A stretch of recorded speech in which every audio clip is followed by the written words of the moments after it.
আসসালামু আলাইকুম বন্ধুরা, কেমন আছেন? আমি ভালো আছি। কড়াইতে পরিমাণ মতো তেল দিয়ে দিলাম। পেঁয়াজ কাঁচামরিচ সুন্দর করে ভেজে নেব। আর বাদামি কালার হলে আমি মশলাগুলো দিয়ে দেব। এখানে বাটা মশলা ছিল, সব রকমের মশলা ছিল, অ্যাড করে দিয়েছি। দিয়ে সুন্দর করে মশলাটা কষিয়ে নেব। আর মশলা যত ভালোভাবে কষাবেন তত স্বাদ হবে তরকারি। আর এদিকে আলু, ছোট করে আলু কেটেছি, আর কিছুটা ফ্যাপসা আর কলিজা নিয়ে আমি এখন ভুনা করব। এটা সিঙ্গারা বানাবো।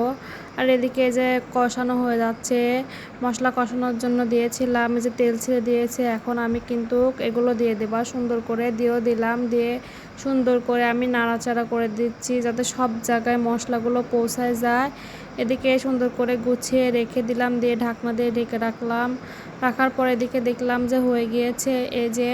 আর এখন পরিমাণ মতো পানি দেব, কারণ সিদ্ধ হওয়ার জন্য। আর সিদ্ধ হওয়ার জন্য একটু বেশি করে পানি দিলাম, আলুটা সিদ্ধ যাতে ভালোভাবে হয়। আর এদিকে আমি মাটির চুলায় সবসময় রান্না করি।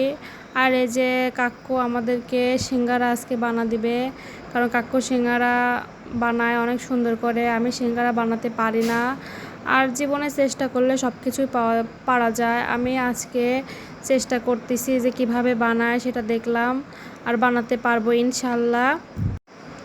কাকু এতে সুন্দর করে তেল মাখিয়ে নিল, নিয়ে এই যে বানাচ্ছে দেখেন অনেক সুন্দর করে। আর আটাটা আধা ঘন্টা 40 মিনিটের মতো রেখে দিয়েছিল, তাহলে ভালো হবে বলা, এই জন্য আটাটা সুন্দর করে রেখে দিয়েছিল। আর এদিকে সুন্দর করে বেলে নিচ্ছে কাকু অনেক সুন্দর করে, আমাদের ভাইরাল আমিরুল কাকু এটা। আর ওদিকে অনেক রাতও হয়ে গিয়েছে আমার রান্না করতে করতে। আর এই যে সুন্দর করে এপাশ ওপাশ করে নিচ্ছে, আর চাকু দিয়ে মাঝখান দিয়ে কেটে নিচ্ছে, দুইটা বানাবে এই জন্য। আর আমি এটাই ভালোভাবে দেখে নিচ্ছি যে কাকু কিভাবে কি করে। আর এদিকে সুন্দর করে কেটেও নিল। আর এদিকে আমার হচ্ছে এই যে কষানো হয়ে গিয়েছে, রান্নাটাও শেষ। আর এই যখন ঢেলে রাখবো, অনেক সুন্দর কালার এসেছে মাশাল্লাহ। আর নিয়ে চলে আসলাম ফ্যানের বাতাসে একটু দেওয়ার জন্য। আর এদিকে কাকু যে সিঙ্গারাগুলো বানা সুন্দর করে আমাকে দেখাচ্ছে, দেখো কিভাবে আমি সিঙ্গারা বানাই।